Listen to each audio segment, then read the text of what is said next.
Pharmacy academy welcomes you students. आज के lecture में हम डिस्कस करेंगे इन्वायरमेंटल साइंस का एक छोटा सा टॉपिक जो कि हमारा इकोलॉजी और इकोसिस्टम है। ये आपके बी फॉर्म के सेकेंड सेमेस्टर के स्टूडेंट्स के सिलेबस में ये टॉपिक है।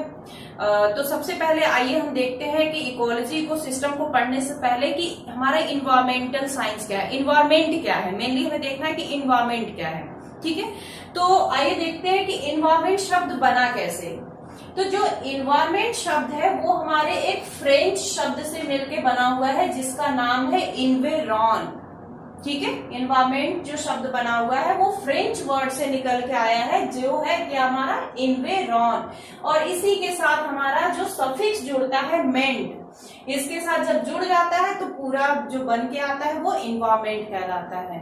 और इन्वायरमेंट हमारी सराउंडिंग होती है। इन्वेरॉन का मतलब है सराउंडिंग, यानी जो हमें चारों तरफ से घेर के रखता है।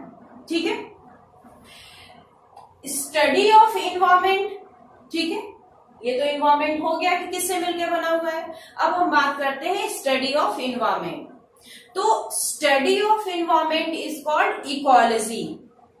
ठीक है, इकोलॉजी क्या है? जब हम इस इन्वायरमेंट की स्टडी करते हैं, उसके बारे में हम गहन अध्ययन करते हैं तो उसको हम इकोलॉजी कहते हैं। और इकोलॉजी शब्द आपका बना हुआ है इकोस प्लस लॉगस से। ठीक है, इकोस का मतलब होता है घर, होम, और लॉगस का मतलब होता है स्टडी, यानी हमारे सराउंडिंग में रहने वाले किसी भी चीज की बात करें, चाहे हम बायोटिक कंपोनेंट की बात करें या फिर हम एबायोटिक कंपोनेंट की बात करें, तो उनके रहने के स्थान की जो हम स्टडी करते हैं वही हमारी इकोलॉजी कहलाती है। ठीक है, तो हमारे पूरे इकोलॉजी में या हमारे इन्वायरमेंट में दो चीजें बहुत मायने रखती हैं।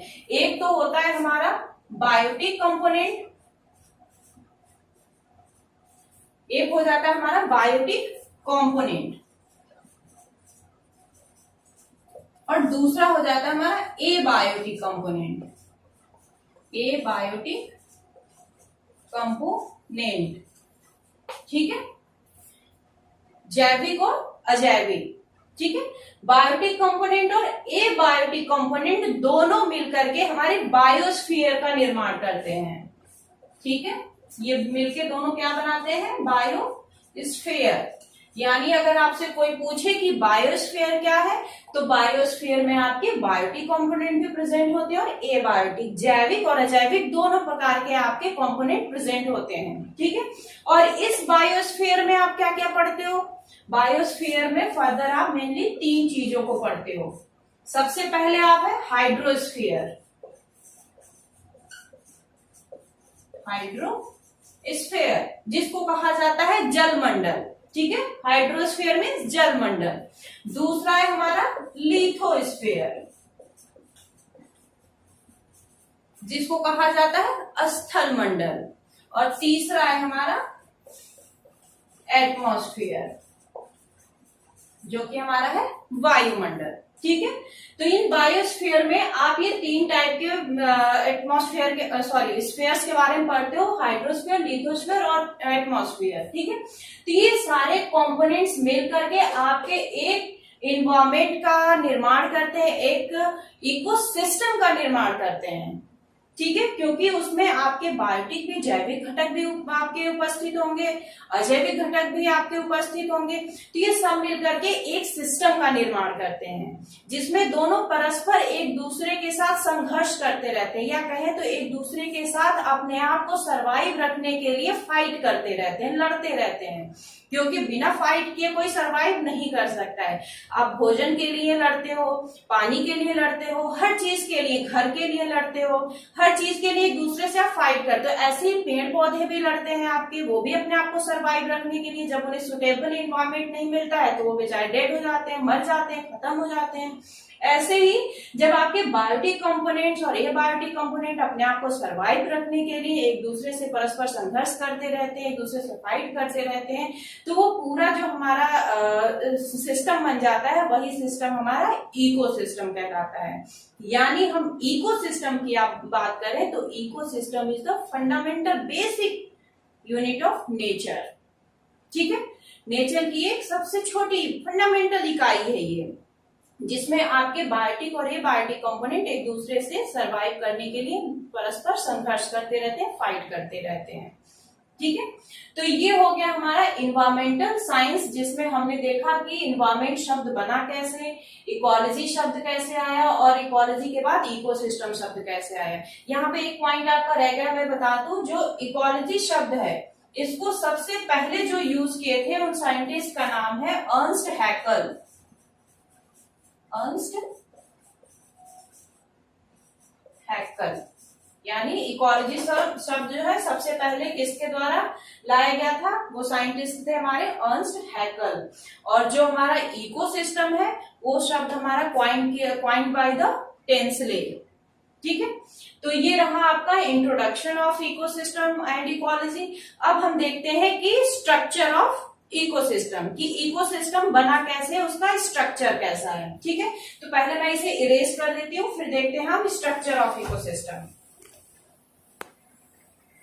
आइए हम देख लेते हैं कि स्ट्रक्चर ऑफ इकोसिस्टम क्या है, हमारा इकोसिस्टम कैसे बना हुआ है, और हमारे इकोसिस्टम में कौन कौन से मेन कंपोनेंट हैं जो एक साथ मिलकर के हमारे पूरे इकोसिस्टम को फॉर्म करते हैं। ठीक है, तो ये हम पूरा यहाँ पे मैंने लिख लिया है पहले कि स्ट्रक्चर में हमारे इकोसिस्टम में कौन कौन से कंपोनेंट प्रेजेंट होते हैं, इन्हीं को हमें समझ लेना है। ठीक है, आपका ये जो पूरा सिस्टम है इसको आप अगर अच्छे से समझ लेंगे तो आपको लिखने में कोई प्रॉब्लम नहीं आएगी, फिर आप बहुत अच्छे से आंसर एक्सप्लेन करके लिख सकते हो। ठीक, तो आइए देखते हैं स्ट्रक्चर ऑफ इकोसिस्टम। इकोसिस्टम को सबसे पहले दो पार्ट में डिवाइड किया गया है। पहला पार्ट हमारा बायोटिक कंपोनेंट, जिसमें हमारे लिविंग ऑर्गेनिजम्स आते हैं।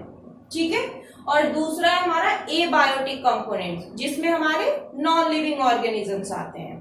ठीक है, बायोटिक कंपोनेंट को फर्दर 3 पार्ट में डिवाइड किया गया है। पहला है हमारा प्रोड्यूसर, दूसरा है कंज्यूमर, और तीसरा है डिकम्पोजर्स। ठीक है, अब हम तीनों को देख लेते हैं ये कौन है। तो सबसे पहले हम बात करते हैं प्रोड्यूसर्स की। प्रोड्यूसर्स इंडिपेंडेंट इन नेचर होते हैं, यानी ये किसी पे डिपेंड नहीं करते हैं, ये किसी पे आश्रित नहीं होते हैं। ये डायरेक्ट सनलाइट को यूज करेंगे और अपना खाना बनाएंगे, और ये खुद ही सरवाइव करते रहते हैं अपने आप, यानी ये किसी पे आश्रित नहीं रहेंगे कि कोई मुझे खाना देगा तो मैं खाना खाऊंगा और नहीं मिलेगा तो मैं फिर सरवाइव नहीं कर पाऊंगा। नहीं, प्रोड्यूसर इंडिपेंडेंट इन नेचर होते हैं, उनको किसी से कोई मतलब नहीं होता है, वो खुद अपना सारा काम करते हैं, अपना भोजन खुद ही बनाते हैं। ठीक है, जो प्रोड्यूसर की कैटेगरी है उसमें हमारे मेनली जो प्लांट्स आते हैं वो इस कैटेगरी में एग्जिस्ट करते हैं। ठीक, अब दूसरे हमारे कंज्यूमर्स। कंज्यूमर्स जो होते हैं वो डिपेंडेंट इन नेचर होते हैं, ये खुद से अपना काम नहीं कर पाते हैं, ये डायरेक्टली डिपेंड करते हैं प्रोड्यूसर्स पे, यानी हमारे प्लांट्स पे। ठीक है, यानी ये आपके डिपेंडेंट इन नेचर होते हैं, इनको किसी न किसी के सहारे की जरूरत पड़ती है, बिना सहारे के ये सरवाइव नहीं कर पाएंगे। तो जो हमारे कंज्यूमर्स होते हैं उनको हमारे यहाँ पे 3 पार्ट में मेनली डिवाइड किया गया है कि कितने टाइप के कंज्यूमर्स होते हैं। तो पहला कंज्यूमर होता है वो हमारा primary consumer, then secondary consumer, then tertiary consumer. Tertiary consumers को ही टॉप कार्निवोरस भी कहा जाता है, ये सबसे उच्च श्रेणी की कैटेगरी में आते हैं। तो अब बात कर लेते हैं कि कौन किस कैटेगरी में आता है। हम बात कर रहे हैं अगर प्राइमरी कंज्यूमर्स की, तो प्राइमरी कंज्यूमर्स वो होते हैं जो डायरेक्टली डिपेंड करते हैं आपके प्रोड्यूसर्स पे। ठीक है, और सेकेंडरी कंज्यूमर्स कौन होगा, जो कि प्राइमरी कंज्यूमर पे डिपेंड करेगा, और टर्शियरी डिपेंड करता है सेकेंडरी पे, और यही टर्शियरी आपका टॉप कार्निवोरस की कैटेगरी में आता है। या हम सिंपली आपको बताएं तो जैसे कि मान लीजिए एक प्लांट है, कोई घास, ये मान लीजिए कोई ग्रास लैंड है। ठीक है, वहां पे छोटे छोटे पौधे होंगे, घास होंगे, हर्ब्स होंगे, सर्ब्स होंगे। ठीक है, तो मान लीजिए जो छोटे घास है, ग्रासलैंड है, उनको किसी ग्रास ओपर ने खाया। ग्रास ओपर सब लोग जान रहे हो आप लोग, टिड्डा। ठीक है, घास को अगर ग्रास ओपर ने खाया तो वो हमारा प्राइमरी कंज्यूमर हो गया।